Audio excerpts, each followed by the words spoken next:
আমি যদি আগে মাছ ধরি তাহলে তোর সুবান দিয়াম, আর তুই যদি আগে মাছ ধরস তাহলে আমার সুবান দিব।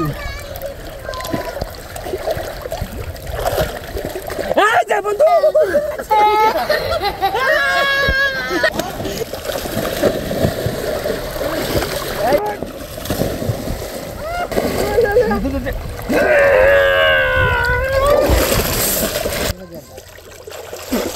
আচ্ছা আচ্ছা আবার এলাম হইলো হইলো ধর লেডি অটো 3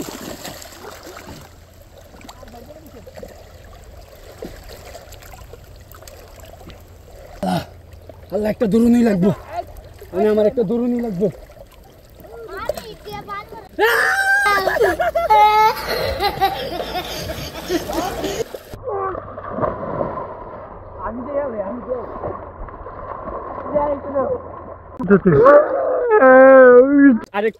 আরেকবার বন্ধু বন্ধু না বাবা, আরেকবার আর গেছেন না, এই বাত এই গেলা বাত বন্ধু, তুই আমাদের 2 মিনিট